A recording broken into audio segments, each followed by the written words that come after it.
Bismillahirrahmanirrahim. Assalamualaikum warahmatullahi wabarakatuh. Kami dari kelompok 3 yang beranggotakan 2 orang. Yang pertama Reza Kumala Mudaningrum dan yang kedua Vina Mufidah Alfiani akan menjelaskan tentang konsep dasar tafsir Al-Quran. Tafsir Quran Surat Al-Baqarah ayat 67. Nabi Musa berkata kepada orang-orang Bani Israel, "Sesungguhnya Allah memerintahkan kalian untuk menyembelih seekor sapi betina. Alasan penyembelihan ini tidak lain karena ada masalah pembunuhan yang tak kunjung diketahui siapa pelakunya. Orang Bani Israel saling menuduh satu sama lain sehingga terjadi keributan di antara mereka." Dalam tafsir Al-Marawi dijelaskan bahwa orang yang terbunuh adalah orang tua yang kaya raya. Pembunuhnya sendiri tidak lain adalah anak-anak pamannya sendiri yang menginginkan harta warisan dari orang tua tersebut. Pembunuh tadi datang ke kampung lain untuk bermaksud meminta uang tebusan atas kematian saudaranya. Akhirnya terjadilah peperangan di antara mereka. Lalu mereka mendatangi Nabi Musa untuk menanyakan perihal tersebut. Bani Israel meminta Nabi Musa untuk berdoa kepada Allah agar diberi petunjuk siapa sebenarnya pelaku pembunuhannya. Tidak lama setelah itu, turunlah wahyu dari Allah untuk menyembelih sapi betina.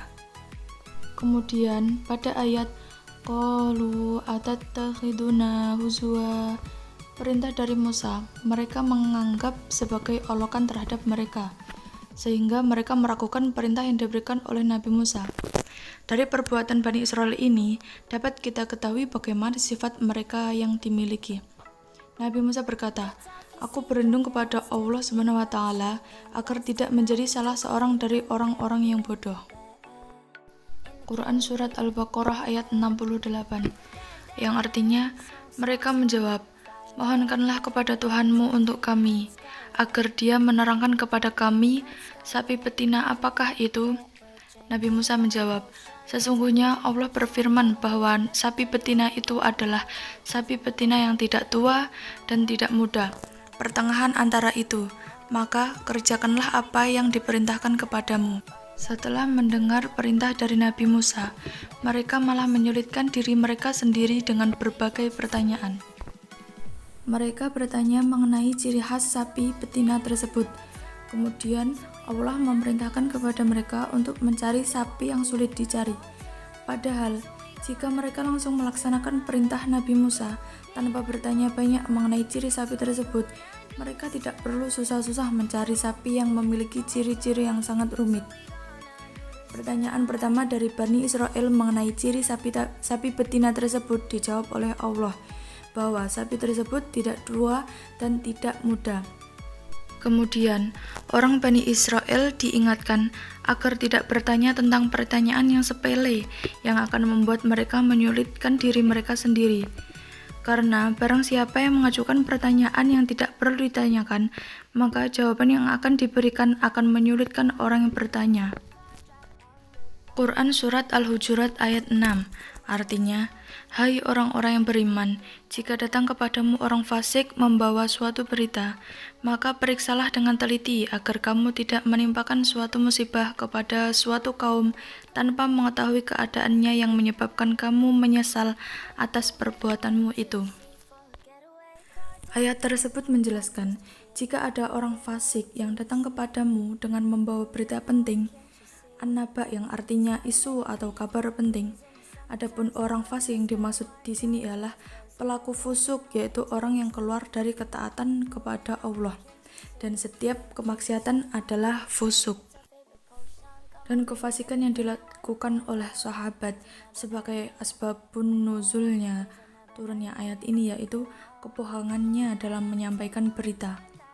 Imam Al-Qurtubi berkata, Al-Walid dinyatakan fasik, artinya berbohong. Selanjutnya, maka telitilah dulu tentang kalimat ini atau bari memaknainya. Endapkanlah dulu sampai kalian mengetahui kebenarannya. Jangan terburu-buru menerimanya. Syekh Al-Jazairi mengatakan, artinya, telitilah kembali sebelum kalian berkata, berbuat atau memvonis. Selanjutnya, agar jangan sampai kalian menimpakan suatu bahaya pada suatu kaum atas dasar kebodohan.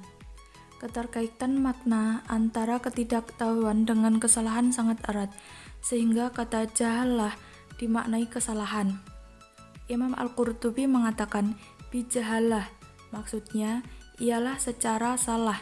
Adapun kesalahan yang terus dibela serta dicari-cari pembenarannya dengan berbagai dalih, maka demikian ini merupakan sifat dan kebiasaan kaum Nasoro, sehingga Allah Ta'ala menyebut mereka dengan al-dhalin, yang artinya yaitu orang-orang yang tersesat sebagaimana disebutkan dalam ayat terakhir surat Al-Fatihah. Kemudian kalian menyesal atas perlakuan kalian. Allah Ta'ala menyebutkan penyesalan ini akan menimpa seseorang yang salah dalam menjatuhkan keputusan karena memandang suatu masalah tanpa tabayun, bukan dari orang yang diisukan negatif, karena yang memvonis ini berbuat dolim, sedangkan yang tertuduh tanpa bukti ialah berarti mazlum atau terdolimi. Quran Surat An-Naml.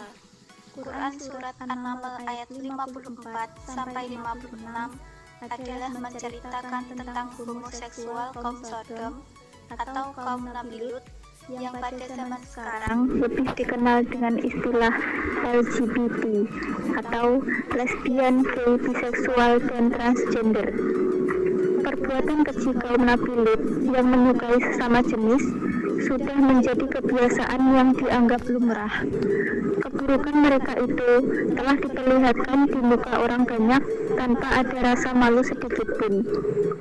Mereka merupakan pelopor perbuatan keji yang sebelumnya tidak pernah dilakukan umat terdahulu, yaitu laki-laki mencampuri sesama laki-laki, dan begitupun dengan perempuan. Nabi Lut diutus Allah kepada kaumnya untuk mengajak beribadah kepada Allah, tidak mempersekutukannya, serta melarang mereka melakukan perbuatan keji dan mungkar. Namun, mereka tidak mau meninggalkan kesesatan dan perbuatan dosa. Mereka tetap memilih melakukan kejahatan dan kekufuran. Al-Mujadilah. Dalam Quran Surat Al-Mujadilah ayat 11 terdapat gambaran tentang perintah bagi setiap manusia untuk menjaga adab sopan santun dalam suatu majelis pertemuan dan adab sopan santun terhadap Rasulullah Shallallahu Alaihi Wasallam. Isi kandungan surat Al-Mujadilah ayat 11 ini berhubungan dengan etika dan sopan santun pendidikan. Di antaranya, 1. Kajian tekstual. Dalam pandangan Al-Quran, ilmu adalah keistimewaan yang menjadikan manusia unggul dan melebihi dari makhluk-makhluk lain guna menjalankan kekhalifahan di muka bumi ini. Sementara itu, manusia menurut Al-Quran memiliki potensi untuk meraih ilmu dan mengembangkannya dengan seizin Allah. Allah berkali-kali telah menunjukkan betapa tinggi derajat dan kedudukan orang-orang yang memiliki ilmu pengetahuan. Yang kedua, kajian kontekstual, yaitu menginformasikan kepada umat manusia bahwa ada beberapa alat yang dapat digunakan untuk meraih ilmu pengetahuan. Di antaranya, panca indera dan akal. Di samping panca indera dan akal, sebagai sarana untuk meraih pengetahuan, Al-Quran juga menggarisbawahi bagaimana pentingnya peran kesucian hati. Ilmu pengetahuan akan mudah diraih dan dipahami dengan baik apabila hati seseorang itu bersih. Quran Surat Az-Zariyat. Al-Quran sebagai rujukan pertama agama Islam dalam beberapa ayatnya telah menegaskan tentang percaya diri. Salah satunya adalah dalam Quran Surat Az-Zariyat ayat 20-21. Kepercayaan diri merupakan aspek kepribadian manusia yang berfungsi penting untuk mengaktualisasikan potensi yang dimilikinya. Tanpa adanya kepercayaan diri, maka banyak masalah yang akan timbul pada diri manusia.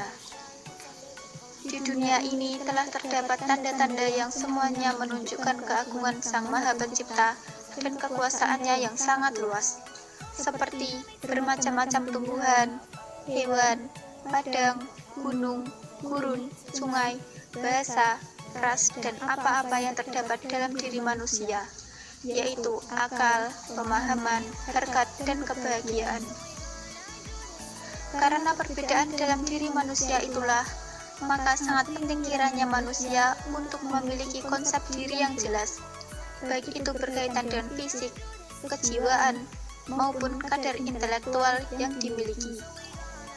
Dengan mengetahui konsep diri yang jelas, setiap individu akan mengetahui secara terfokus apa yang dapat mereka kontribusikan untuk kemudian dapat mengoptimalkan potensi mereka yang telah dikaruniai oleh Allah untuk menggapai kesuksesan dunia dan juga akhirat.